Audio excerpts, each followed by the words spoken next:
Сайн байцгаана уу? Бүгдээрэнд нь энэ өдрийн мэндийг хүргэе. Amis Time подкастын зэрэгэлдээ ертөнцийн шин дугаар хүрэхэд бэлэн боллоо.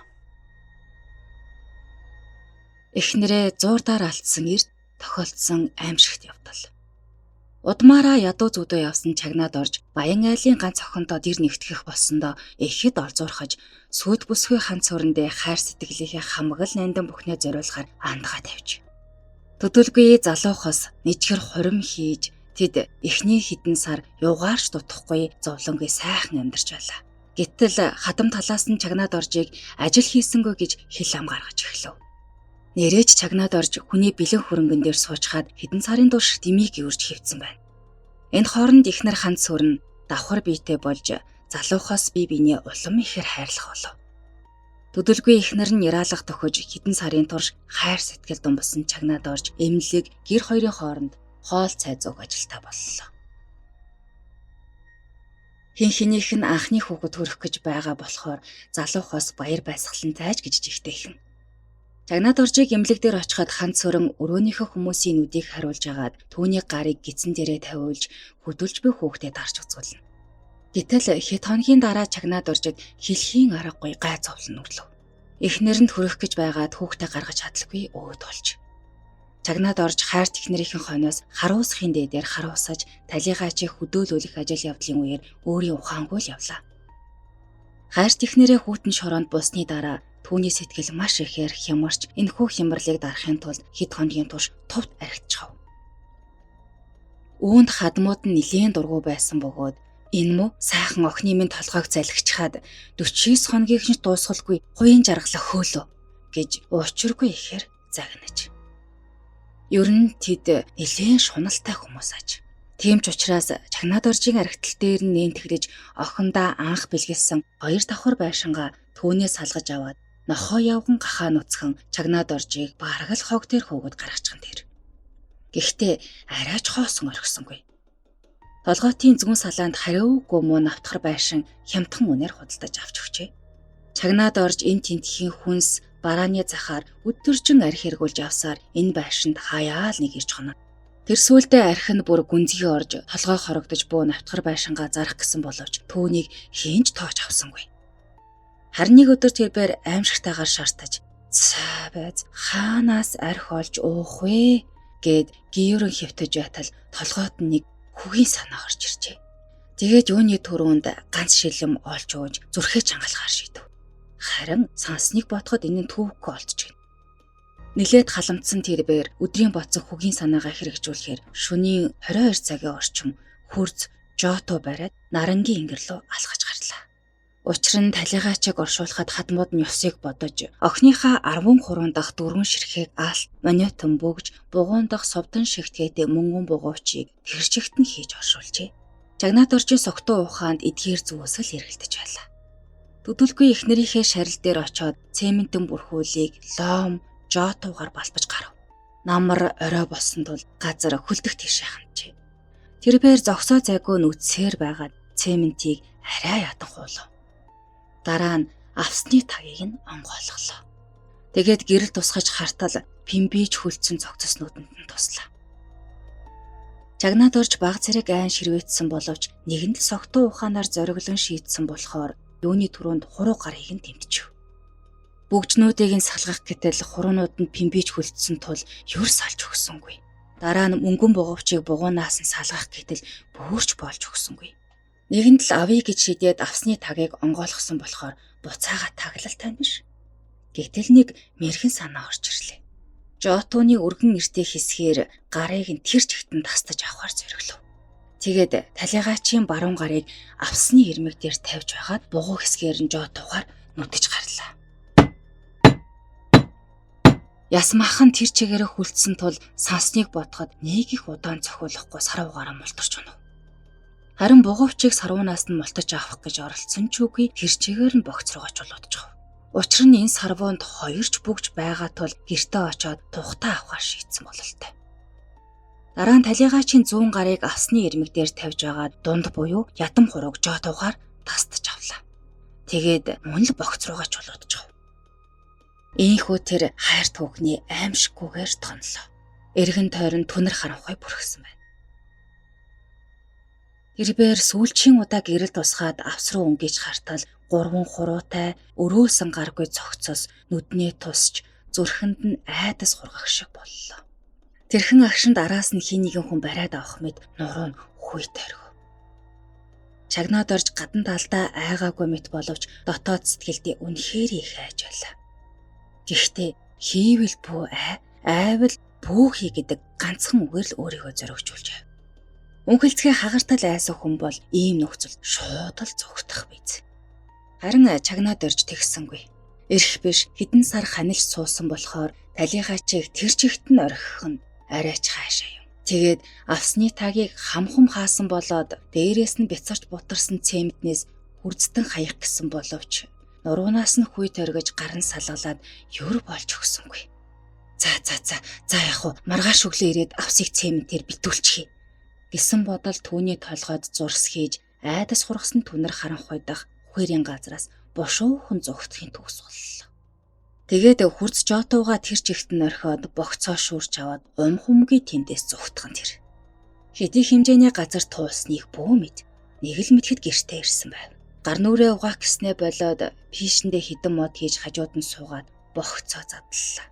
Тэгээд сарвуунаас бүгжийг салгах гэтэл бас л болж өгсөнгүй. Харин бугуувчийг тун ядах юмгүй салгачав.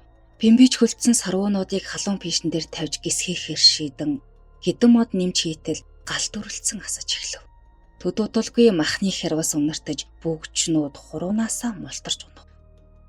Бүгчч яах вэ? Чагнаад оржих боллоо. Харин умааж түлэгдсэн сарвуунуудыг тэр яах эсхийг мэдэхгүй хэсэг тэнэглэцв. Тэгээд түүнийг авч хог дээр хаях гэсний гинэт болоод пишэндээ хийгээд шатаачихв. Энэ үед шөнийн 3 цаг болж байсан бөгөөд тэр бээр унтах гэсэн боловч нойр нь юур хурж өгөхгүй сэтгэлд нь элдв янз юм бодогдно. Энэхүү тэр арай ядан өөр цайлгаад бугуувч бүгжнүүд аваад гарч одлоо. Өглөөний 9 цаг ихэд бараан зах дээр очиж бугуувч бүгжнүүдээ хямдхан үнээр бөөндөөд юуны түрүүнд нэг шил арх авч дотроо засав. Чагнаад орж эхнэрийнхээ тонсон мөнгөөр ердөөл 7 хоног архиджээ. Энэ хугацаанд эхнэрийнхээ шарлыг цементээр дарж түлэх санаа түүнд ёор төрсөнгүй. Тэгээд нэг өдөр дасал болсон навтгар байшиндаа ирж хоног төрүүлэхээр шийдчихлээ. Энэ цагаас хойш түүний навтгар байшинд шөнийн цагаар 3 хуруутай өрөөсөн гараггүй нүцгэн хүүхэн тэнүүчлэх боллоо. Энэ хүүхэн чагнаад оржийг унтаж байх үед хажууд нь зогсож үүр цайлгана. Тэгээд дөнгөж үүр цаймагц алах болно. Гэвч согтуу чагнаа үүнийг даанч мэдэхгүй нам унтана. Нэг шөн чагнаад орж босч шээхээр гэрлээ хасаатал пишингийн хажуудныг нүцгэн хүүхэн буруу хараад сууж байх нь тэр. Түүний өстэй толгой өрөвс хийж бушуухан гэрлээ унтраасан. Зүрхэн төг цохилж хүнжилтөө шургаж хөвтөөд би яриа хийм хараагүй байгаа та. Эсвэл энэ хүүхэн ханцран болж таарав гэж өөртөө шивнээд зориглон байж дахиад гэрлээ хасаатал мөнөөх хүүхэн мөн л буруу хараа сууж байв. Чагнаад орж гэрлээ унтраагаад хүнчлөө бушуухан толгой дээгүүрээ нөмрлөө. Золтой л өнхөлцг нь хагарчихсангүй. Тэгээд амандаа майн мигзэм зогсоо зайгүй шивнэ хэсэг хөвдөв. Ганц хөрөнгийн сүнс тастуулсан хуруунуудаа авахар ирсэн гэдгийг тэр бүрт хүрхэн мэдэрч байлаа. Уг нь бодит хүн биш хий юм шүү дээ. Үүнээс айгаад байхдаа ч яах вэ гэж тэр өөрийгөө зоригжуулв. Гисэх хитэж хүнжлнөөсөө толгоогоо цухуулгаж сүрхэлсэнгүй. Хамаг биеийн дагчтал чичирж ирүү аман татах шиг болов. Үүний хажуугаар шээс нөхөрч давсаг нь хагарчих шахам зовоно. Хүнжлөө толгой дээгүүрээ нөмрөөд гарч зүгтэж болох боловч яг зам дээр нь мөнөх хүүхэн сууж байдаг. Гэрэл асаахаар харагддаг харанхуй болохоор яадх юм бол гэж чагнаад орж бодоод гэрлээ асаалгүй хүнжлөөсөө толгоогоо цухуулахтал цонхоор тусах сарны гэрэлд мөнөөх хүүхний нүцгэн бие мөн л харагдав. Бүүцэгт би одоо яадаг билээ гэж тэр амандаа гүйтнэ. Би ихэн чичрээ арилгахгүй улам бүр нэмэгтийн хэрээр доодох хэрэгтний мэдрэмжээ алдаж тэр орондоо шийлээ.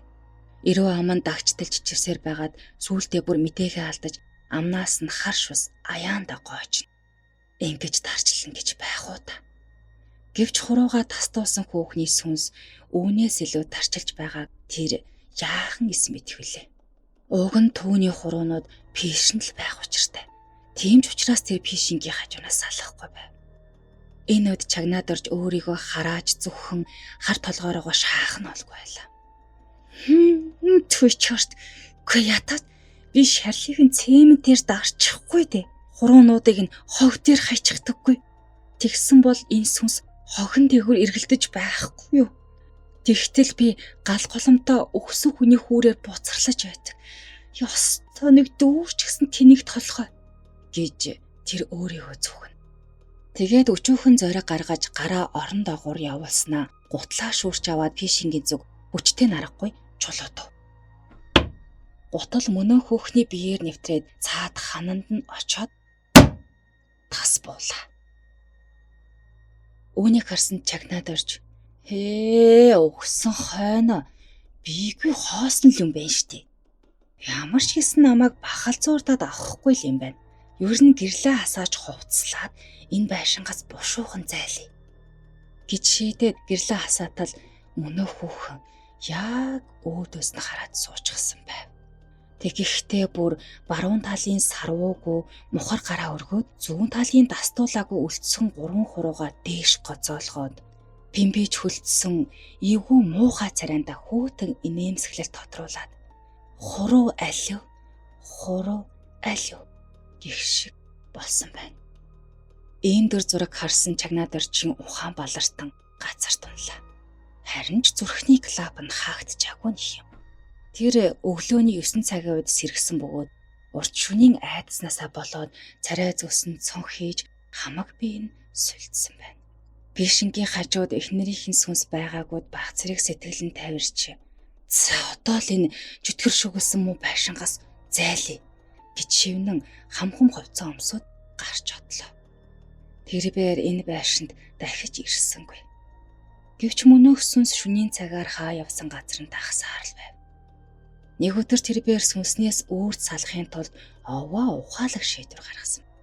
Ганданд очиж ном уншуулад навтгар байшиндаа ирж пишингээсээ дутуу шатсан сарвуунуудыг цаасанд боож аваад эхнэрийнхээ шарил дээр очижээ. Тэгээд сарвуунуудыг авсанд нь буцааж игээд дээрээс нь цементээр битүүлж санаа намрав. Энэ цагаас хойш эхнэрийнхэн сүнс түүний нүдэнд дахиж үзэгдсэнгүй. Энд хүрээд өнөөдрийн дугаар өндөрлөлөө. Хамт байсан бүх сонсогчдоо баярлалаа. Дараагийн шинэ дугаараараа дахиад уулзцаая. Түр баяртай.